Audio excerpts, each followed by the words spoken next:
Hello, TikTok. This is Joey Lopez, and I am on this app now to read some scripture.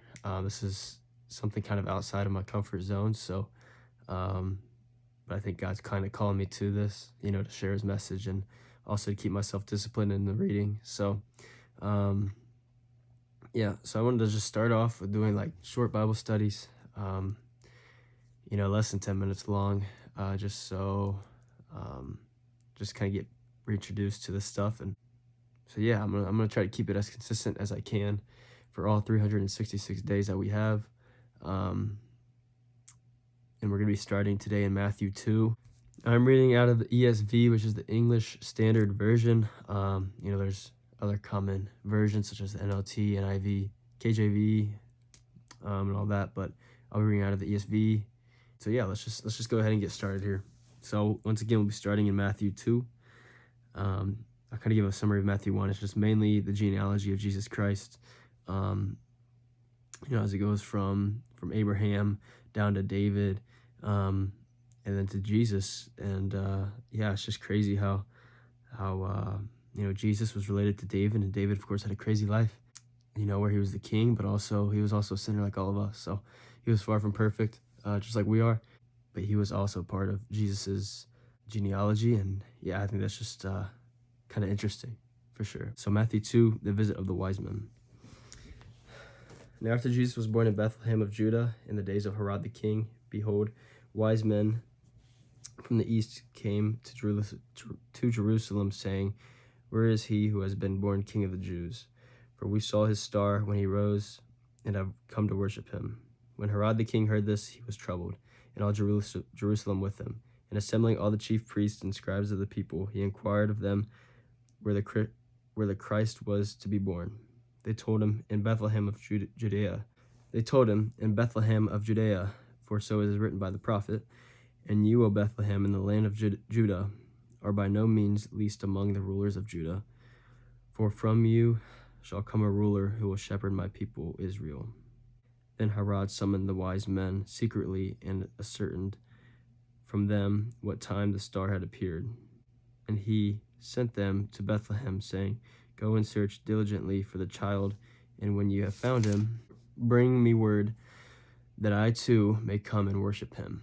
After listening to the king, they went on their way, and behold, the star, they had seen it when it rose, went before them, until it came to rest over the place where the child was.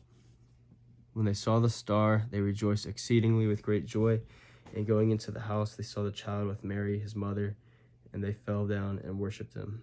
Then, opening their treasures, they offered him gifts, gold and frankincense and myrrh. And being warned in a dream not to return to Herod, they departed to their own country by another way.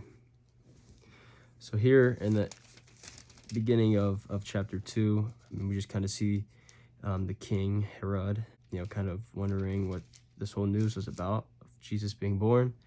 And he's basically saying, tell me when this happens and I will go and worship him. It's like they start departing towards Egypt. So we're going to read this here in 13. Now when they had departed, behold, an angel of the Lord appeared to Joseph in a dream and said, arise, take the child and his mother and flee to Egypt and remain there until I tell you. For Herod is about to search for the child to destroy him. And he rose and took the child and his mother by night and departed to Egypt and remained there until the death of Herod.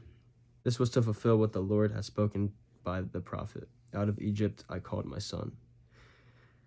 Herod kills the children. Then Herod, when he saw that he had been tricked by the wise men, became furious, and he sent and killed all the male children in Bethlehem and in all that region who were 2 years old or under, according to the time that had ascertained from the wise men. Then was fulfilled what was spoken by the prophet Jeremiah. A voice was heard in Ramah, weeping and loud lamentation, Rachel weeping for her children. She refused to be comforted because they are no more. So it looks like Herod's intentions, as we saw earlier in the chapter, of him going to worship Jesus, those were not his actual intentions. Looks like, as we read in that section starting at 13, looks like God had spoke to Joseph in a dream saying Herod's there to kill him, to kill Jesus, so flee to Egypt. And looks like that's what he did. Herod then found this out and then decided to kill, the male children and those 2 years old or under. So yeah, it just seems like he's very frustrated now and decides to take it out on his people. All right, so back here in 19, they're turned to Nazareth. But when Herod died, behold, an angel of the Lord appeared in a dream to Joseph in Egypt, saying, Rise, take the child and his mother, and go to the land of Israel, for those who sought the child's life are dead. And he rose and took the child and his mother and went to the land of Israel. But when he heard that Archelaus was reigning over Judea in place of his father Herod, he was afraid to go there. And being warned in a dream, he withdrew to the district of Galilee. And he went and lived in a city called Nazareth. So that what was spoken by the prophets might be fulfilled, that he would be called a Nazarene. So as we see in that section after 19, looks like God is talking to Joseph once again and saying to take the child and Mary to Israel, because Herod looks like he died, but it looks like his son had taken over, and Joseph, as it says in 22, was afraid to go there. So he took him to Israel, looks like. That kind of gives a little background, I guess, of what we will be reading further along in Matthew. So that's really it with chapter 2 in Matthew in the start of the New Testament. Moving forward, we'll kind of just continue reading, a chapter or 2 a day here in the New Testament, and just seeing what God calls us to. I think a question that we can maybe pick out of this is, where is God calling us to this year? As we see here, Joseph is being called to take his family, to a couple other places because, there's evil in these places. It looks like obviously where Herod was king, but where's God calling you to? And that's something, of course, I'm gonna pray about and think about, especially here at the start of the year. But so other than that, have a great rest of your night, and look forward to reading some more tomorrow in Matthew chapter 3.